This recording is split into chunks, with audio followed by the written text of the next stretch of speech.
Wagwan Jeffries! It's the day of the big European game. I'm getting butterflies. Fear farts are in full flow.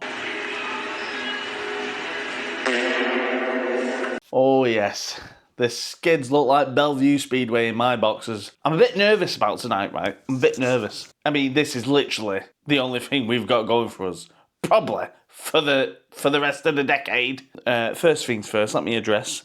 The mop will not be offending you anymore. It's getting cut later on. Hallelujah, thank God. This would even offend the visually impaired, wouldn't it? It's like Braille on the top of there, isn't it? As you can see from the thumbnail. So let me scudge my head over here. Onana, copying Eminem's, one of Eminem's #1 singles. Guess who's back?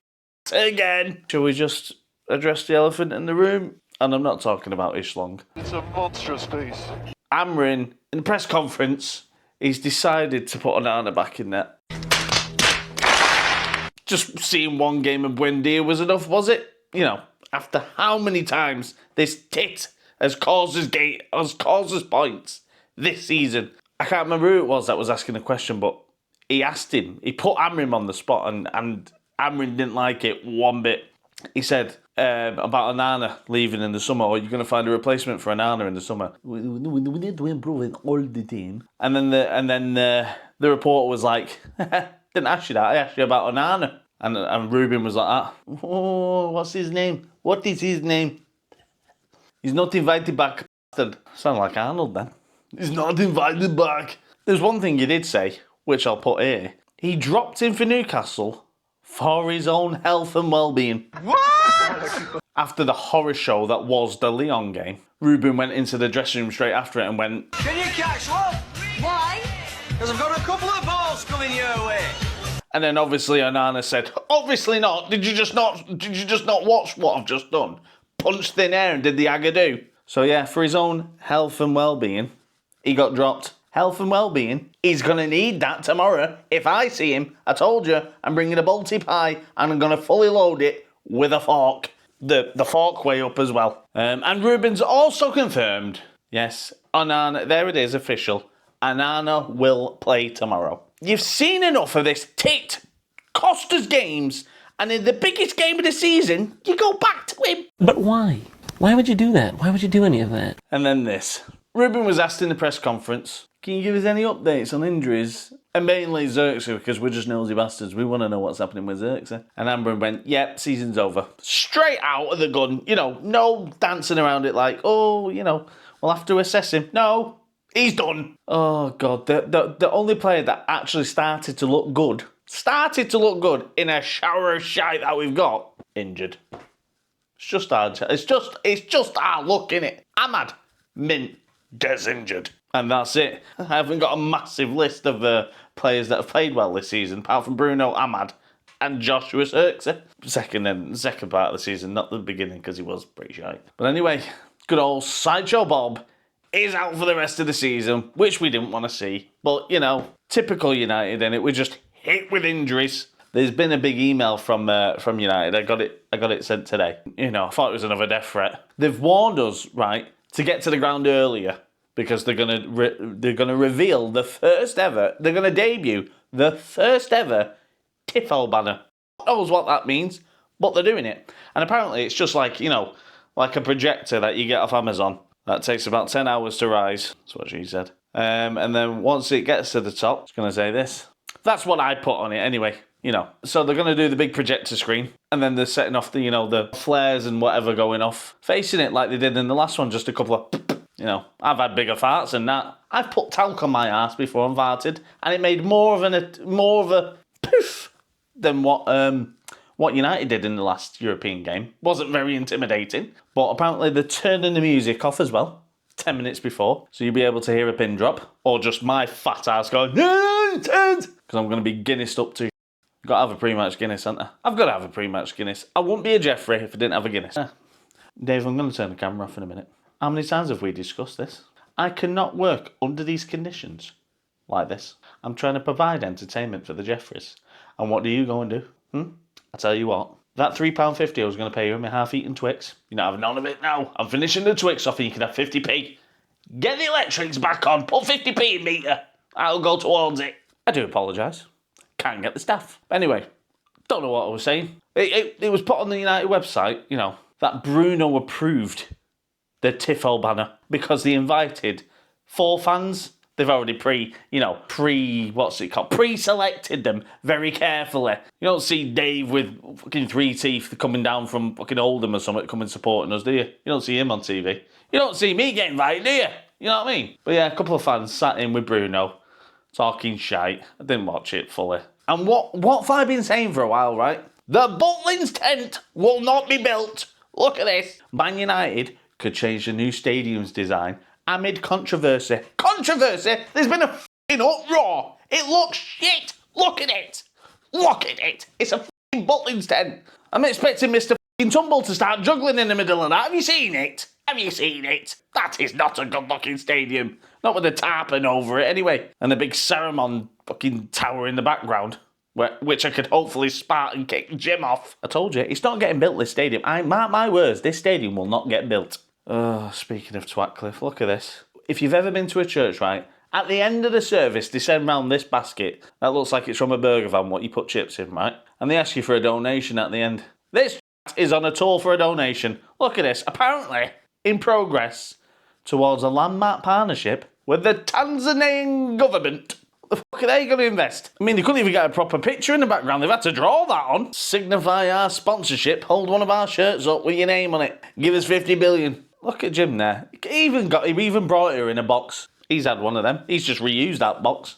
He's like, fuck that, we're not paying for a new one. Look at the book he's holding as well. He's like, fuck her, she's not having that. I'm keeping it. It's got 50 quid in this. And he'll be there tomorrow, you know. Come on, lads. We need this money. Not for you. For me. Oh, he will be there tomorrow. I'm sat in part of the ground where I can't chuck my pie at him. I could chuck my shoes at him. But if I do that, the disabled area is, you know, within my arm reach because I've only got little arm. I don't want to be hitting anyone disabled in a wheelchair, you know, with my size 8 shoe to the cranium. You know what I mean? It wouldn't be a good look, would it, Jeff? Prepare yourselves for this before I reveal it. This Opera leak. Don't know who they are. But apparently they leak all the next year jerseys. They do it every year, apparently. Because, like, they're in the know.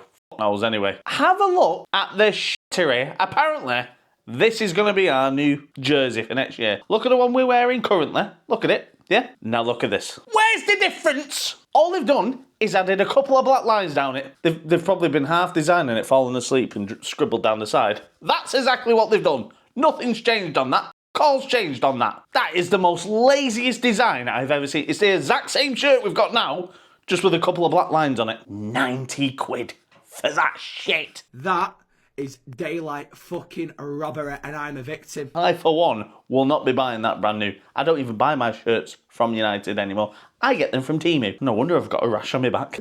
This has been reposted again from the derby. Michael Carney, Manchester United supporter, had his seat for over 45 years. Twatcliffe and his merry men taking seats of people that have been there for nearly 50 years, relocating them just to put premium VIP seats, premium hospitality seats in them. Are you taking the piss? So let's get rid of the loyal fans and let's put more tourists in. Like as if there weren't enough of them at the derby. Half and halves everywhere. They couldn't even name fucking 3 players. Go back to my vlog. It's only me and the lad next to me that were chanting. The rest of them didn't know the pissing words. And these are putting in now premium hospitality areas. Jog on, Jim. The other day it was Joey Barton's turn to start mouthing off and I quickly shut that down, prick. He'll probably come, well, he won't come and fight me, you know, because he's only used to, you know, fighting women. Ooh, you're hard showing off. Jamie Carragher's had his bit now. I agree with Jamie Carragher on this one. First time ever. Don't get me wrong. I detest this Scouse because not only is he a Scouse prick, but he spits on children. So, you know, people won't forget that. Old Carragher here, you know, breathes in a greenie and...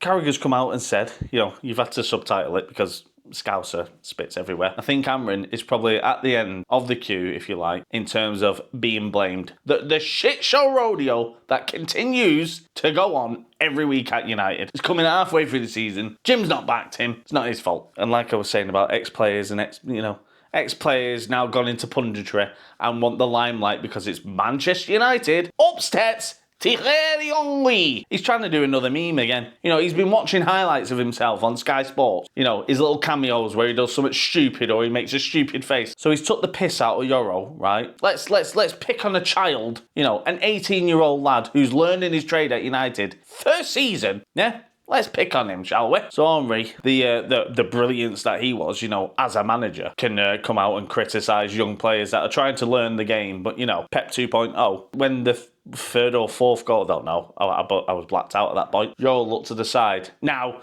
Henry's just took him looking to the side there and took the piss out of him and said, why is he looking? He knows, everybody knows it's offside. Everybody knows it's offside. Why is he looking to the linesman? I don't believe it. Going on a 3-minute rant because he wants to go viral again. Sky have lapped it all up, creamed in the pants because he did it. Stick to cheating on your wife. Oh my! There's been a couple of transfer rumours knocking about, so I thought I'd rank them out of bullshit to bullshit for you. It's come out about Garnacho. United apparently dropping the wanting fee to 45 mil. I think they panic every time they put him on the pitch. Like, fucking hell, I hope he gets a shot on target to this game because it'll drop us another 5 mil. Jim's watching it going, oh, fucking hell, the pennies are going down here. Fucking hell, I thought he was worth 100 mil, this kid. I just give up United now. You don't know what's going to happen anymore. This prick thinks he's on Venice Beach. Patrick Schick, probably translated as Patrick is shit. He's 29, apparently. And apparently, he's injury prone to shit. So he fits straight in at United, doesn't he? We'll probably pay 50 mil for him on Klarna. How many times we've been linked with Diego Costa? We were linked with him before Onana. Why did we choose Onana? I still will never get over that. But anyway, we're in for Diego Costa. Bollocks, we're not. We won't get him. Move on. Fabrizio, you know, the guru of transfers apparently, who just sponges off Ornstein, has confirmed Manchester United and Chelsea are firmly in the lead to sign Delap. So it's between United and Chelsea. Obviously, he's going to choose Chelsea because they'll probably be in the Champions League and we won't. Why is it right? Every time United are linked with someone, it's Chelsea as well. Chelsea have got about 20,000 players, but as soon as United are linked to someone, oh, Chelsea are in the mix as well. Delap's got a hard choice to make. United, 15th, which we'll probably finish, and probably not in the Champions League or Europe at all, or Chelsea, Europa League. Spent $1 billion and done nothing. So, yeah, tough choices, my friend. Now, I'd normally say it's bollocks because he's a very good player, and it's United. We're not going to be linked to good players, but it's come from Ornstein. So if it's from Ornstein, you've got to take it. Ruben Amorim has expressed a keen interest in Antonio Semenyo. And I'm telling you now, he is absolutely mustard, this kid. Look at him doing his, you know, Superman impression there. Because it's come from Ornstein, I can't call it bullshit, you know what I'm saying? But yeah, that's the transfer roundup. Like I said, quick and easy. Most of it, 99% of it, bollocks. But I'm not going to sit here and dissect it like other channels do because I'll be here all fucking day, bored out my tits. I can't stay in the same subject for very long because I've got a short attention span because inside of my brain at the minute looks like this. The fear farts will be in full-blown shit mode soon when I get to the ground in a bit, or when I leave the matchstick and I do that little 2-mile hike and my cankles start fucking swelling. I'm going to try and get in the ground early enough to see this tifo. Still don't know what the fuck it means. I might as well just put a lighter to my arse and go for it, you know what I'm saying? I'll be your pyro. Well, on to my prediction. Will get beat. Not only for themselves, for us. They owe it us, right? Because we're going to be resorting back to losses when we get back to the Premier League, because next is Wolves, you know, because that's a massive game for us now. How are we looking behind us for Wolves? But with Onana in net, less confident if he puts Lindelof on as well. I mean, Maguire was in the press conference, and normally in the press conference, if a manager's got a player with him, it means that player's going to be playing. So if Harry Maguire was there, so it looks like he's going to play, Bruno's going to, you know, do what Bruno does and carry the team. I bet he's got backache carrying us. It is going to be a tough one. I mean, if a free kick comes in and it bounces, it's going in, innit? With Onana. You know, the song builds up in the stadium. Don't play Agadoo. You know what I mean? It'd be in the dressing room going, oh, that's my favourite song, this. Free kick time. I missed the ball. Stop it. Get some help. All seriousness, I think we're going to win 2-1, my prediction. And I think the goal scorers are going to be Garnacho and Harry Maguire. That's my goal scorers. Most of them, because I don't know any of their players apart from Matic, and he was sat on the bench most of the last time. His comments were correct. I've noticed Onana's said nothing now, kept his mouth stum, you know, chat shit, get banged. You definitely did the definition of that. But anyway, I will see anyone if you come to the matchstick for the game. Get a couple of Guinnesses before we head down to the ground. If I don't see you through a week, I'll see you through at window. Hopefully, we go to the semis. That'll be the first semi I've had this year. Anyway, take care, stay tuned, and